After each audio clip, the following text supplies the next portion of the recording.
Welcome to the Breaking 90 podcast, where we talk about all things sustainable fat loss. We take people on 90-day journeys to creating fat loss forever. Thanks for listening. I hope you enjoy the episode. Hello, everybody. Welcome back to the Breaking 90 podcast. I'm here today with my co-host, Jerica Rydell. We're the coaches of Breaking 90 Fitness. Thank you guys for being here, listening to this episode. I hope you enjoy. AJ. Alex, how are you? Good. How you doing? I'm doing quite well. So you were away again on another competition this weekend. Tell me about it. So this time I was in Toronto at the exhibition place. It was really cool. It was an event called Bros and Does. So for those listening, it's like a CrossFit competition. I'm sure most people are quite familiar with that term. So this was my first, real in-person, because I've only really done them online throughout the COVID the last 2 years. So this was my first real in-person one, and it was really awesome, really hard. It was a 1 day, about 5 workouts, and it was partnered. So that was really cool. So I was a male-female partner. So it's a lot of fun doing it with someone. I'm so used to these like Spartan events and everything like that, where you're doing it alone. So it's fun to have that team atmosphere. Was it somebody that you've done a lot of training with? No, actually not. So it was my best friend's partner, and he's been away at school. So I think we saw each other once for one of the seating workouts that like ranked us to get into this. And so it was cool. It was fun. We had a great dynamic, and it didn't seem that we hadn't worked out together. It was fun. Were there any things that like relied on your partner performing, or was it just like you both kind of did it and your total score was combined? Every single workout you rely on each other. So like one of the things I'll highlight was we had to both use a rowing machine, and the rowers were on these tracks. So like my rowing machine was in front of his rowing machine, and they were on these gliding tracks. So if he pulled harder or if I didn't pull enough, like we had to move in unison at the same time. It very much simulated like in a boat. Cool. And so we definitely relied on each other to make sure. Well, he had to watch me because I was in the front, so I didn't know what was happening. But it was such a cool feeling. That's super to be cool. On that track. Yeah. So did you know the events before you went? Yeah, we did. So this event gets they release the workouts kind of sporadically, like leading up within about a week or two. Okay. So not really enough time to go for it, but enough time to have an idea. So even the teams that had been like practicing together, they didn't get tons of time to practice events together. No, maybe one or two, like, and I tried some myself, and you just don't have some of the equipment. Like there is something called a worm. So it's like a really long sandbag that a lot of gyms don't have it, but you and your partner have to be in unison to pick it up and move it around. So it was really funny to see all these teams struggle with this worm. Cool. That's awesome. It sounds like fun. Sounds like it was probably pretty painful. You sore today? Surprisingly, I feel amazing. Cool. My ribs are a little sore just from, I think, breathing so hard, maxing out, but I feel great. So the training paid off. You're like conditioned from Spartan, from beating yourself up 2 days in a row, that like one day just feels easy for you now. Yeah, I think so. Something like that. Awesome. Yeah, it was great. So today I kind of want to talk about pros and cons of home gyms versus going to an actual gym, because I know a lot of people are trying to decide whether they make this work at home, and a lot of people, especially since COVID, have made it work at home. So just kind of the pros and cons and our suggestions on both. Cool. Okay. Well, do you want to start? Well, first of all, what do you prefer, home gym or going to a gym? I'm a big going to a gym person. Okay, so let's break this down further. Group gym or commercial gym? I'm a group gym. Yeah. Okay. So for everybody listening, that's kind of your options. Is there's a couple options. You've got a home gym, group gym, like a CrossFit style of gym, or a commercial gym like a Good Life or a YMCA or LA Fitness type of gym. then on top of that, of course, you can go get one-on-one training, like as another option in many different studio scenarios. Okay, why do you prefer the group style of gym?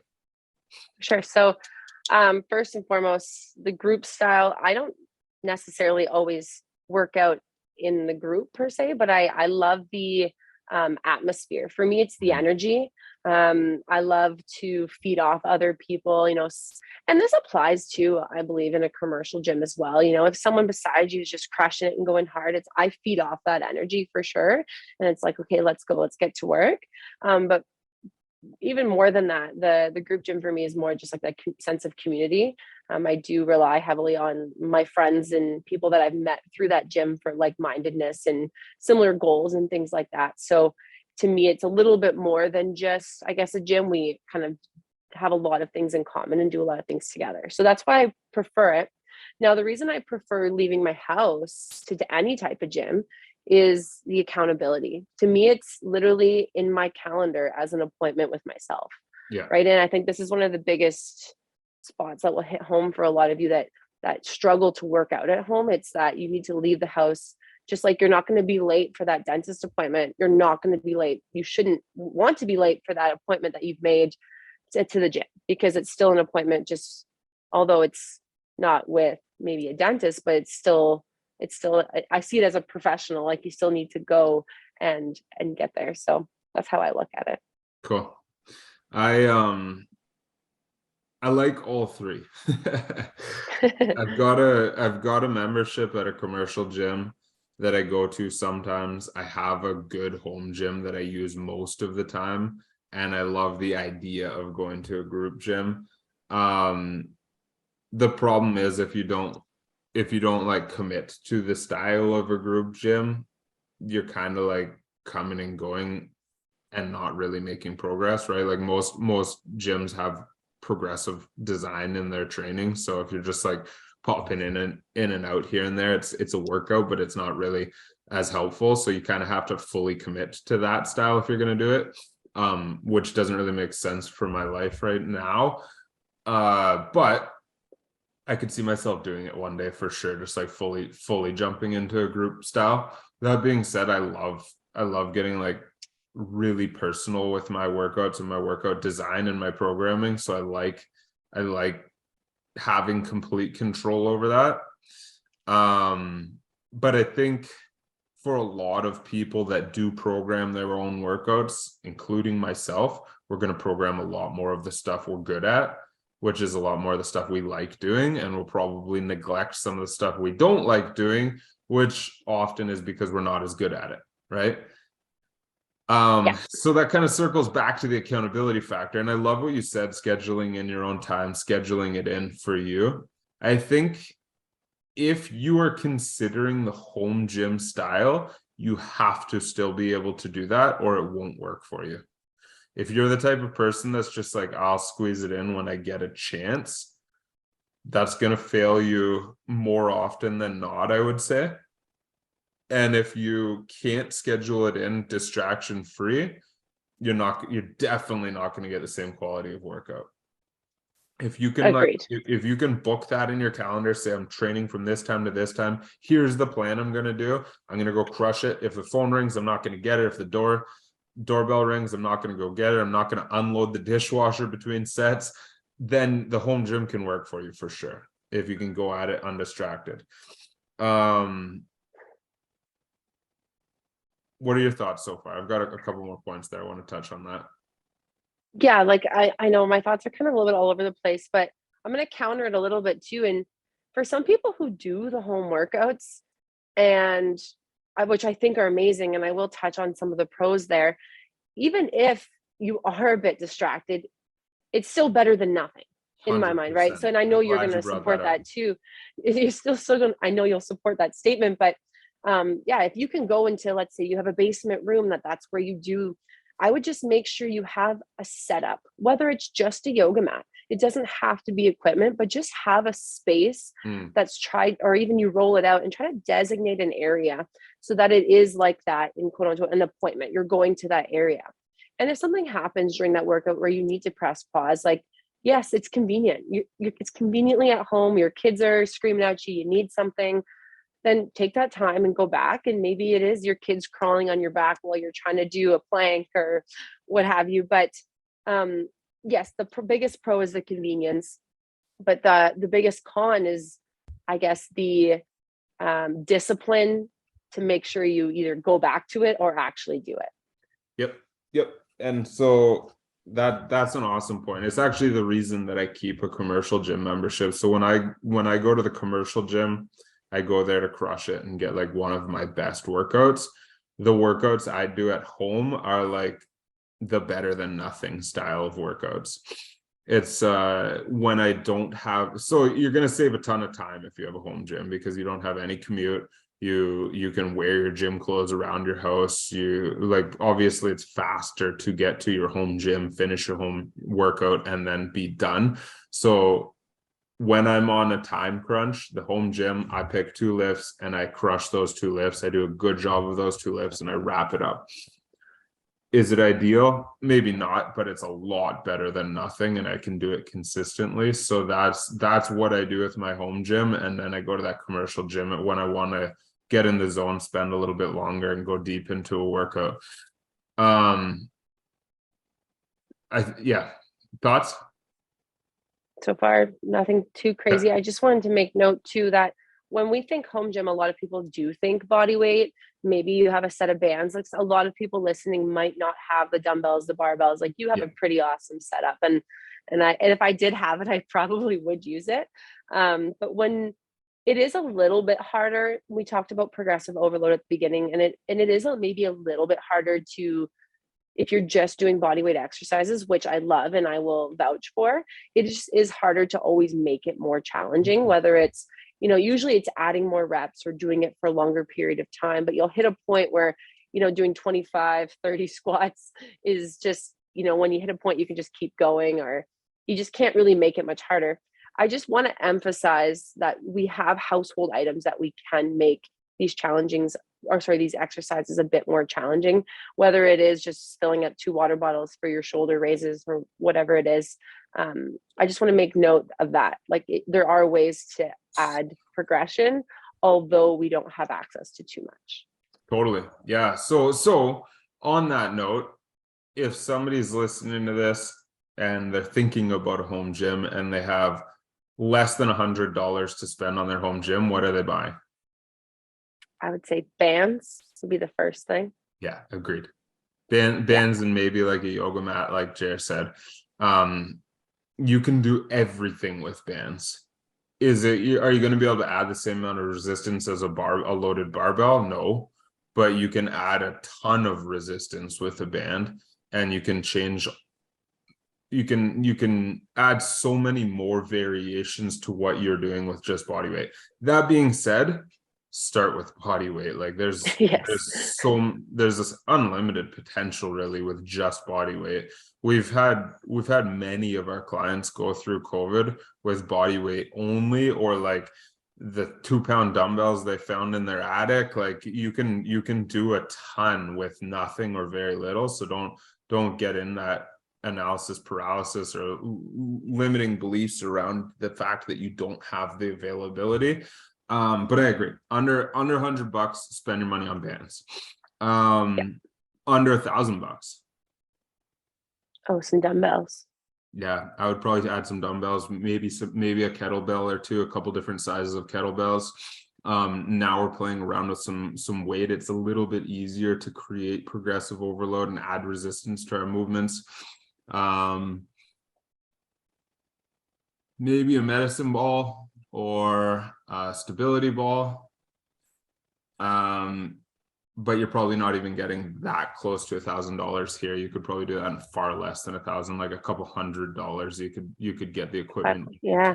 That happen. Yeah, even those, like they have those interchangeable dumbbells where you can like flick a switch and have a different, like they're pricey, but you get such a variety of dumbbells with. And truthfully, like most people need like 2 sets of dumbbells. Like to get started. Like it's great if you have a whole dumbbell tree, but like have a light set and have a challenging set so that you've got a weight. It might not be the most optimal weight for you to do like a bent row, but if it's challenging enough, that's still going to be a good exercise. It's still going to add some resistance. So the same thing applies to a kettlebell. Have a kettlebell that you can do for lighter movements, have a kettlebell you can use for heavier movements. That's a really good starting point. Absolutely. Absolutely. Under $5,000. Like a squat rack, some variation. Rack. Oh, a bench. Yeah, squat rack for sure. So you could get a decent squat rack. COVID pricing now has messed up everything, but you could probably get a decent squat rack for under $1,000. And a really good one's going to cost you a couple $1,000 or a few thousand maybe for a home style gym. But there's options out there that are going to run under $1,000 or around $1,000. A bar is going to be another $200 to $400. And then the weight that you need for it on top of that's going to be like $2 per pound. Or if you're like me and you find your barbell at the secondhand store for $12.99. Nice. I was like, these people have no idea what they're pricing. I like ran out the store. I was so pumped with it. Yeah. It's a great barbell. Yeah. Yeah. At Toulouse and Barrie. Look for those deals, right? Yeah. I agree though completely. If you're gonna put the money into something, put it into a squat rack. Don't put it into a machine or a Smith machine or a cable machine or something like that. In my opinion, you can accomplish most of what you want on those machines with bands that are going to be far cheaper, take up much less room. If you're going to put the money into something, put it into just a rack with a bar and a bench if you want to spend that. Absolutely. That covers all your compound movements, which at the end of the day, if we're getting those in, we're going to see quite a bit of progress. Yeah. What's your favorite cardio equipment if they want to buy a piece of cardio equipment? Ooh, I know this is going to sound crazy, but I love a good skipping rope. Skipping rope's great. Yeah. That's another $5 item too, right? Yeah. That was, for those who are listening, Kelly and I did like a Christmas fitness Christmas, and that was one of my favorites, was a skipping rope. I love a rowing machine for sure. A lot of variation there. I just 2 feet in a heartbeat. I just go for a run. Yeah. There's things that are better for like endurance cardio and things that are better for high intensity. Like I love the rower and like the Airdyne bike for high intensity style workouts. But I hate rowing for like an endurance style. Yeah, absolutely. You won't catch me biking on one of those air bikes for longer than about 60 seconds. Yeah. So for the endurance, love the treadmill for when the weather's poor, but wouldn't put one in my house because it takes up so much room. So probably a bike, not a huge bike person, but probably a bike because of how versatile it is and how you can move it around so easily. Yeah, absolutely. Yeah, okay. Well, that's I mean, there's pros and cons to both. There's pros and cons to all of them. I think for the people that aren't self-motivated and accountable, you're going to probably perform better at a gym, but don't get in that all or nothing thinking. If a gym isn't on the radar, isn't possible, is going to make your life crazy and convenient, there's a ton you can start with at home, and you can start with for very, very cheap. So I think that makes sense for a lot of our listeners. Start with what isn't going to turn your entire world upside down. If you're going to go to a gym, I know for people who aren't fully immersed in the health and fitness world, when we see a gym, like a CrossFit gym, that's going to cost you a couple $100 a month versus a Good Life that's going to cost you $50 a month, understand these are two different things. These shouldn't be compared to one another, just like coaching shouldn't be compared to Good Life. Those are two different things. I think a lot of you will be surprised to hear that many of our members go to different gyms, go to group fitness gyms, go to Good Life, do home workouts. We don't tell you have to do one or the other. Our goal is to coach you. If that means that you go to a group fitness gym, do your workouts there, and we coach you around the mindset, habits, nutrition, and maybe some of the injury, mobility, and rehab stuff that we do at home, then that's how we coach you. But I I don't believe that there's a one size fits all, and I don't think that we should limit ourselves. So I want you to understand that as you make that decision. If you're going to spend the money on a gym membership, don't just choose the good life because it's cheaper. Choose the good life if you want the good life and what comes with the good life, the independence, the self-accountability, the access to amazing equipment. That's why you would choose something like that. If you know you need that accountability, support, and community, you're not going to get as much of that at the good life. That's the reason we pay for the structure that comes with a group gym, as well as the group guidance. It's much cheaper than one-on-one coaching because you're not taking up one coach's time. That coach is overseeing an entire community. So it is much cheaper if we look at it from that standpoint. You know you need some of that in-person guidance. Anything you want to add there? No, I think you just hit all the points I wanted to hit for both those style gyms. And Cool. I think especially if this is coming out around the new year, if you're not sure which direction you want to take, like all these places do typically offer some type of trial and figuring out what type of environment you want to surround yourself in. But also keep in mind that it will we made a podcast on being okay with being uncomfortable and just kind of putting yourself out there. So these will kind of put you in those positions. And I want you to feel that, because I think that's important. That's how we see progress. But I think it's worth trying out different ones. And, if certain atmospheres just aren't for you, that's okay. There's always other ways to work around it. And that's what Alex mentioned. Like, that's what coaches, and that's what we're here for. Yeah. The last thing I'll add is if you're considering the home gym isn't only for the person that knows what they're doing. You can do a home gym without having the guidance of a coach there right in front of you, or having a personal trainer. We can start this back from the basics. Everybody understands the basics to the point of walking, right? We've had many clients go through this and crush this program with their only form of exercise being walking. So I don't want you being like, I don't understand exercise. It's a big, scary place. I have to go to a gym. You don't have to, but make the decisions for the right reasons, right? So if you want to do a home workout, so we can start with the basics. You can hire a coach like us. Obviously, we help our clients with home workouts, but there's also a ton of resources online. Don't make it more complicated than it needs to be. You don't need to be doing backflips and burpees in your basement. You can start with very, very basic movements, and there's a lot of easy to get started videos and tutorials online to do that. Absolutely. Awesome. Okay, thanks for listening, guys. If you have questions, shoot us a message. If you're unsure where you should start or what style of gym's right for you, reach out to me. I'll have that chat with you and I'll try to point you in the right direction. But I hope you enjoyed this episode, and if you found it helpful, make sure you share it with a friend.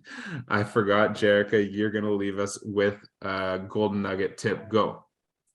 My tip today is, most of you listening are probably seeing our posts on Instagram about our podcast, but I want to also mention we have a free Facebook group. This goes beyond what you're seeing on our Instagram posts. We dive into these Facebook Lives, deeper conversations, the accountability, just people asking questions. It's a great community. It's free. Forever Fit, Forever Strong on Facebook. That is my tip, is to join the group today. Awesome. Love it. Okay, guys, thanks for being here. Have a great day.